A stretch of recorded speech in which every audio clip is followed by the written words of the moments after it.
That's all what it's about. Hello, world. Welcome to the Joe Rogan. Did you hear that? Yeah. And Welcome to the Joe Rogan podcast. You can hear the sound of the ice as it enters your throat. Yeah, was that good? Wait.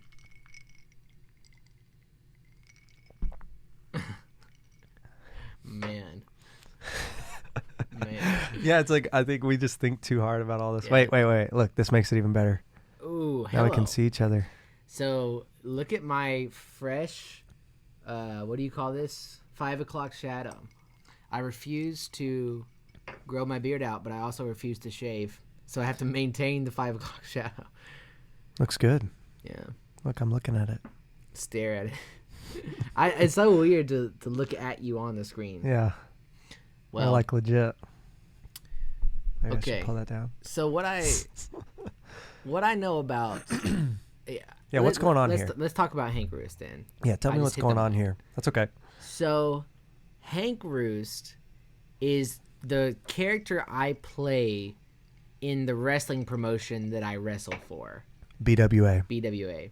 And Hank Roost is this like spiritual orphan and nomad who has been all over the place. I mean, like, he apparently has gone out west, and the whole purpose of his fighting... He has cowboy hats. Yes, he wears the cowboy hat, but he wears the suspenders, so there's like this mixture of like good old farm boy and good old cowboy, two very different things. And apparently the reason he fights, as far as I can tell, is because he wants to prove that he's worth something and that he's lovable. Yeah. You know, and I've thought a lot about that. And so when I made this theme, I wanted it to sound a lot darker than the Roost Boys theme and the Jim Roost theme, which are both more peppy and forward moving.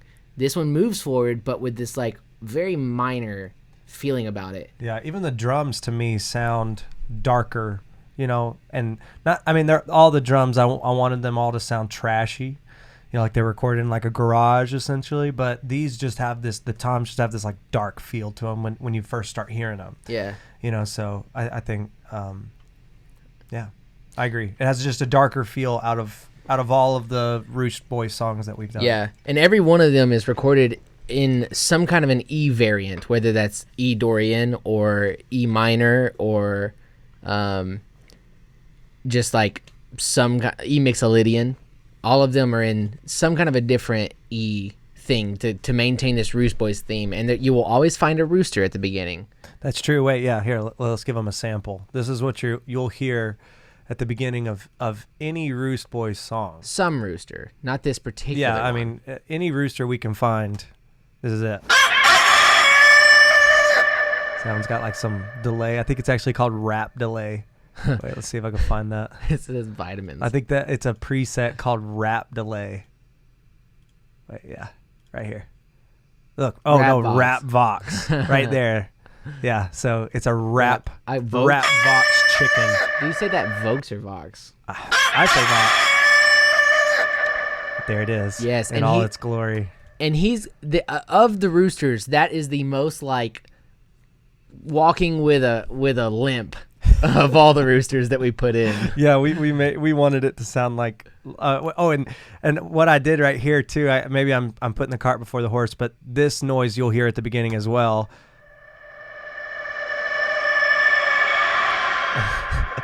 And it sounds like really weird. Maybe this is what makes the drum sound so dark. I don't know, but it's reverb from AT. No. Or is it it's from the chicken? Yeah. So it's from the rooster, and I just recorded just the reverb of it, and then I flipped the reverb. So like, I bet I can reflip it back. So this is it forwards. There's it forwards, and then now it backwards. Yeah. So You're gonna have to explain to me at some point how to only use the audio from the reverb itself. That makes no sense, but I just like you route it into I'll explain it. Yeah, you route it. Well, no, you route it into like a new channel from a bus. That's nebulous, man. So, but yeah, this is the two together, the backwards rooster and the normal rooster.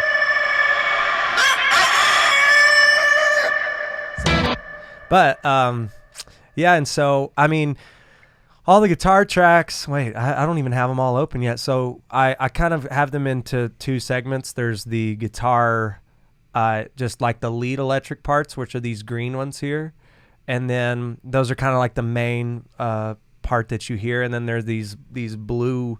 I call them electric chill, and so because they're like, we did a B section that's like a little bit like more down, whatever you want to call that, and then there's drums, strings, a halo pad, a solo, and some awesome bass, some great bass. There's some of Craig's best work.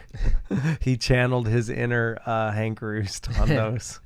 I will solo that out. Okay, so. Maybe we could just show them the intro. I mean, we don't have to go the whole song. Yeah, I think they can listen to the whole song on Spotify. Yeah, we'll just let them do that. Okay, so we'll go maybe up until B section.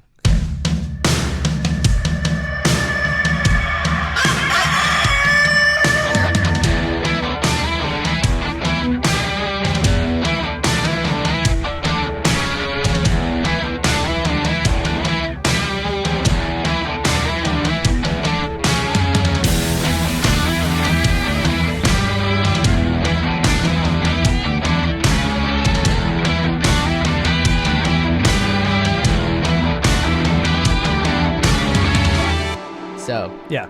First things first, I want to say, as a humble man, I learned a lesson from this song. And the lesson is right here. These little leads that come in halfway through the verse, or whatever you want to call it, the A section. Oh, yeah, here. I can solo those out. They sound fine.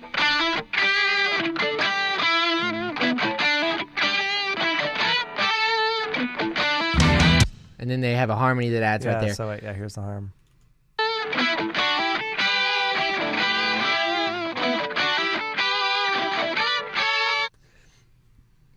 I don't hate it. It's not a bad idea, not a bad lead. But when I was forming it in the moment, I didn't think about the sonic range that it occupies. And it's right at the exact same range as the actual melody or the lead riff. Which is this? Which is a great riff. I'm distorting.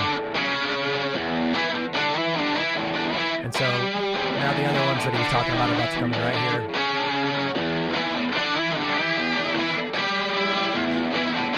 So you can feel them fighting each other because they're in the same range.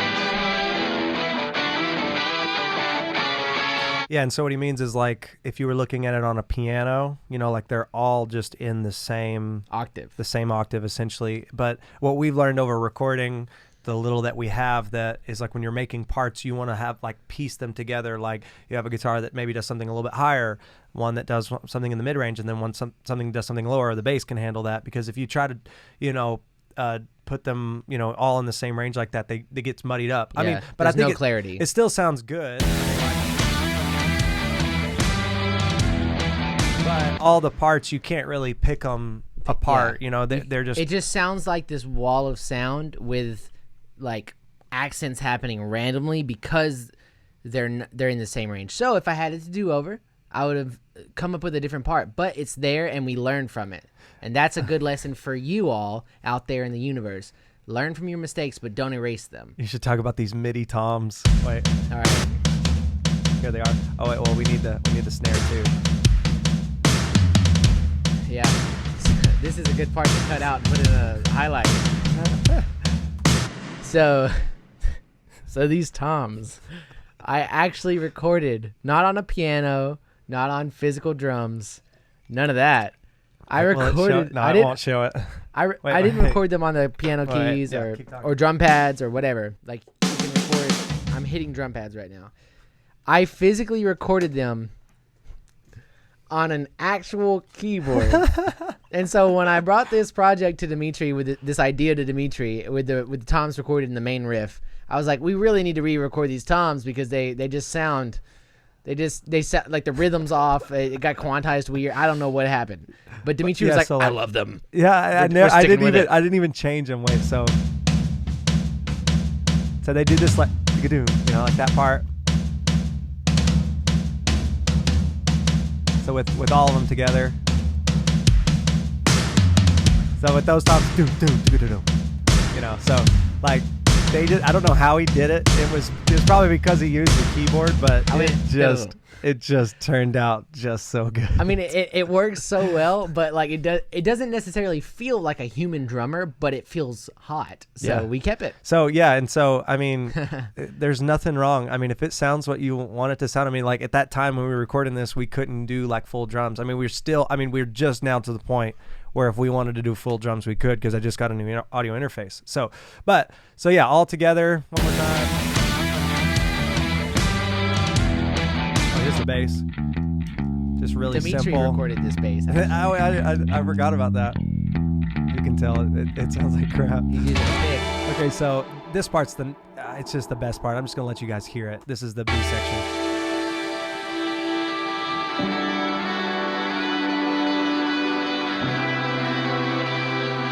Alright, see, like if I can turn it up, I would.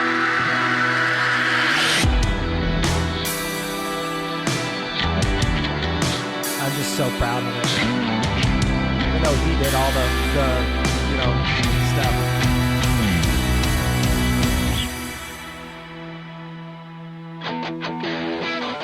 So yeah, there it is. So the best part, I'm just gonna jump right to it, and then we'll come back and break it down. But like the best part of this whole thing is the bass. I'm just gonna solo out the bass for you guys, and then I'll tell you why.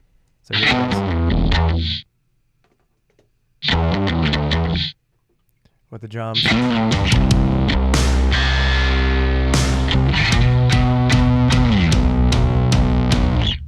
So like I just love that. So all together is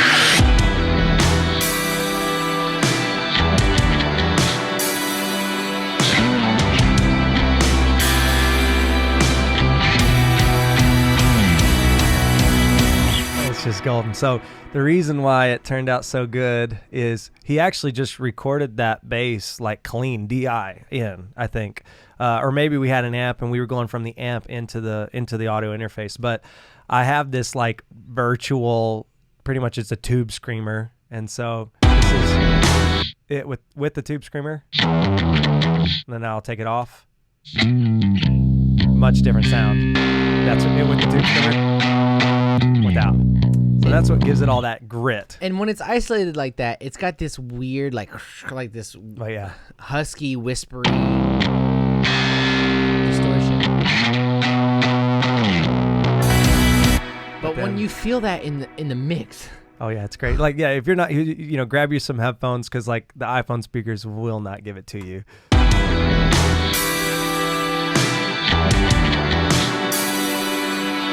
drums, I think, also make it.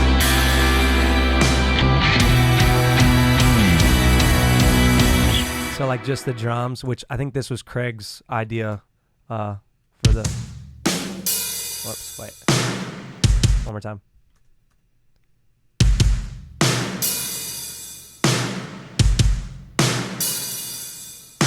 I think these drums are actually free drum samples, and I just programmed them. I programmed them in, like literally we played them on a keyboard, on my keyboard here, but they're real drum samples. So like if you played it soft, it would be someone hitting the snare soft, and if you played it a little bit louder, they would be also hitting it louder. So, I mean, it was the closest thing at that time that we could get to real drums, and it worked. So, but also, and maybe Craig could talk a little bit about what he did here, because I really like. For some reason, these were just recorded so well. These electrics, they just sound beautiful. There's even a little hum there in them, but oh my gosh, they just sound so good. It's a little trick where we did one take in the left ear, one in the right ear, but actually that sounds like they're different guitar parts. I guarantee you, I think my they'll probably hear it right, left and right, but we just heard it opposite, because I think my monitors are back, or my inputs and outputs are backwards right now. But so like left side, that's one take he did, and then added in the right side, and that's a different take that he did. Together, it gives it this really wide stereo image that just makes that part sound so full. So. Such a simple little strum of different inversions of the same chords. I love it. And then you add the next what else 2 or 3 lead guitar parts. This is just him just like... I'm going on my right hand. I'm using all 5 fingers. Oh, I love it. And then this is like a lead part. I just had that one kind of like fade in.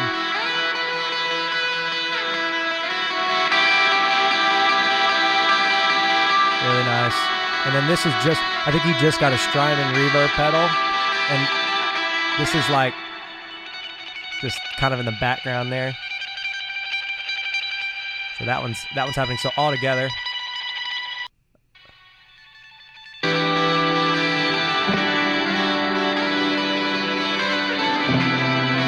It's amazing. And they just all cut off right there. And then I just later, after me and him had a session, I later came back and I put these like strings in there. And I think these are lo-fi strings. I think that's what I called them. I put like some crackle and stuff on them.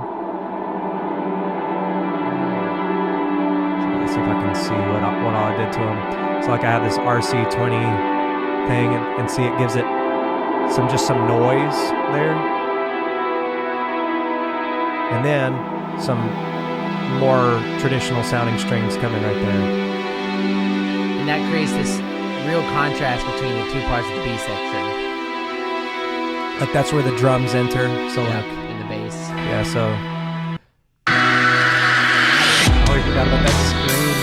You have to talk. Yeah, I'm gonna let you tell that one. And then the other, I think, golden thing that's happening here, but you may not be able to hear it, is just this pad. I called it a halo pad because it sounds like a choir. It may actually be a choir, but I use the Spitfire. There's no way it's strings. It's not the strings. Oh, I was on the wrong one. So I use this. It's a. Is that a? Oh, it's a whale song. These are whale noises. It's not a choir. Listen, did you play an A major right here? I don't know. Listen. Where'd it go? Oh, it's kind of. It's in the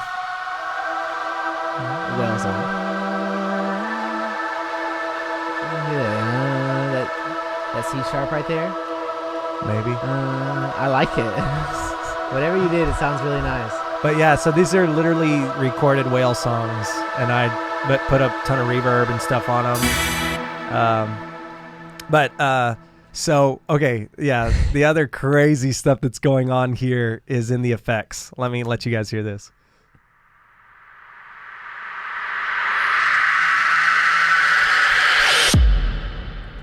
So all that's happening while the whole song is happening. And Demetri likes to organize his setup on a song with like the primary audio instruments, whether it's a piano or guitar up top, and then the bass in the middle, right above the drums typically, and then the drums, and then audio effects down low. Yes. That's almost always the case. And so when we scroll down to the bottom of the page, we're in these like extra effects called risers and all these other things that add this texture that makes the song feel less like a dude jamming in a garage and more like like here's a song riser produced. It's like a cymbal almost that's backwards. See, and it just cuts off because I've also got this crazy sub kick that's happening. You can't hear it, but you can feel it during the middle. The greatest thing that's happening here is this. Any guesses on what that is? If we were live right now, I know. Like, I wish we could in the chat. Yeah. Like, tell us what do you think this is? We could go on Instagram live, couldn't we? Yeah, I think we could. I don't know how. Yeah, I don't know. Anyway, maybe next one. If you don't know what this is, and if you don't know our friend A.T. Gatlin is his name. He actually just had his birthday yesterday. Happy birthday. 24. Big man. He's a youth pastor, but he's also well, what'd I just do? Oh, it's this thing. Sorry about that. Oh. It's still going. I think it happened when you pressed that thing over there. Okay, it went away. Okay. So AT is a youth pastor, and he also wrestles with me. Actually, the last match I had was against AT Gatlin. But his name in the wrestling promotion is called the Sinister Minister, and AT is fantastic at impressions. I mean, he's a boss. Ask him to do a Trump impression. He can do a mean Donald Trump. It's just so realistic. He's good with everyone. Stone Cold Steve Austin. It goes across the litany of individuals that are popular in culture, and he also happens to be really good at screaming. Yep. So what this is him going, yeah. Yeah, wait. This is it. Forward. Wait. You gotta take the fade. The limiter off, the fade. Yeah. Yeah. Wait, now you can actually hear it. Wait. Oh wait, they can't see it. Now you can see it. Okay, yeah. So it actually only just has like a little bit of. Let me take all the effects off of it. This is what it is. He sent that to me over the iPhone. Yeah, that's an iPhone recording. I need you to scream. Yeah. So all together. Well,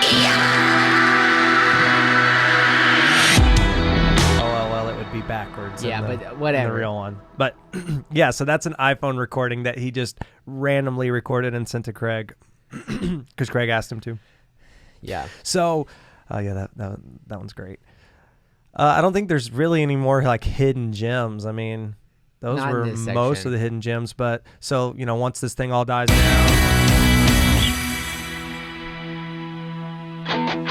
main guitars come back in. Same thing. There's one on the left, one on the right, and there's a solo happening there too.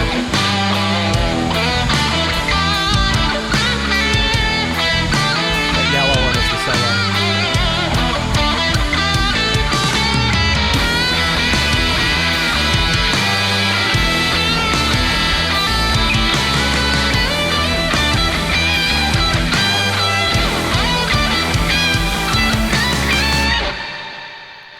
I love how it ends.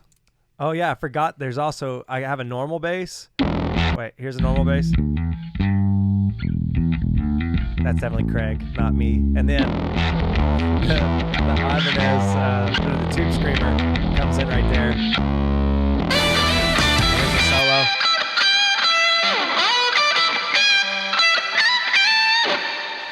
So going hard. What makes this section feel like the end to me is that let me back up a little bit. When we were recording this, we knew we wanted a solo because it's Hank Roost and I am Hank Roost, and in all the other songs there's no solo. There are no solos. It's just straight riffs, melodies, drums, bass, whatever. Maybe like improv, but not really intended to be like a guitar freaking solo. But when we sat down to do this, number one, I was using a Les Paul, which I don't use. Wait, can you see it? Wait, it's right there. Wait, it's right past your mic. There it is, right there. One. Yeah, right there. Yeah, that Les Paul has a cool story we'll tell some other time. Yeah, it's back there. But I was working with this Les Paul, and I was just like, I guess, at the end of a session, we had been in here for hours, and I guess like when you get to the end, you kind of lose a lot of your juice, a lot of your inspiration. You kind of start getting out of flow. You're ready to pack up and go. And Demetri, he coached me through the guitar solo for Hank Roost. And so at the halfway point of the solo,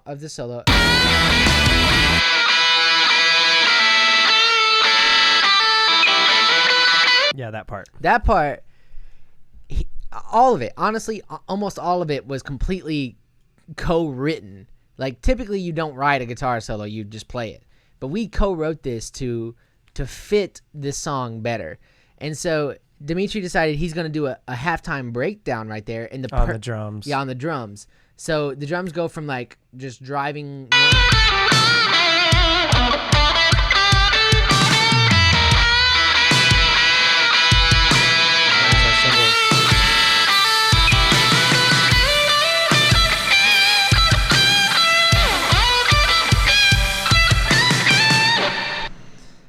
And because he chose to do that, we were able to come up with this kind of like push, grind, and pull section right there at the halfway point of the guitar solo that really makes it feel like, okay, we're getting close to the like this is the climax of this freaking song. Let's end it. Yes.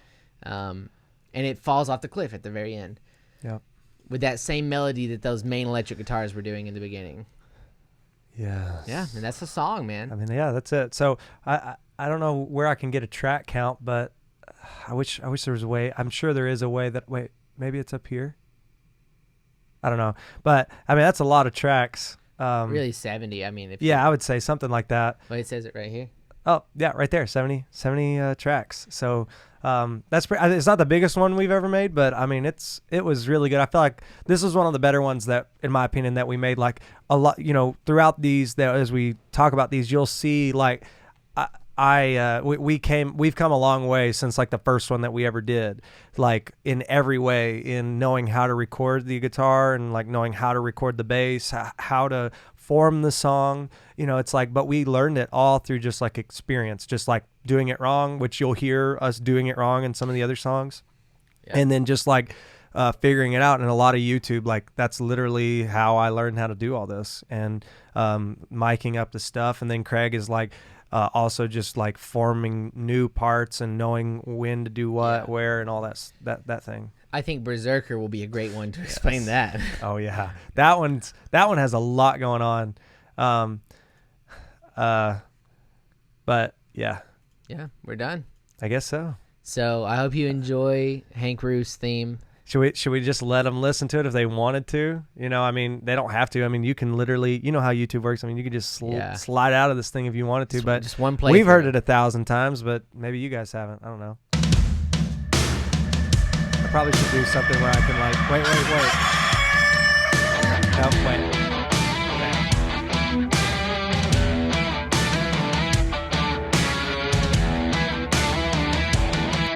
You know what? Craig's right. You can go listen to it on our Spotify. Talk to you later. Ciao. Ciao.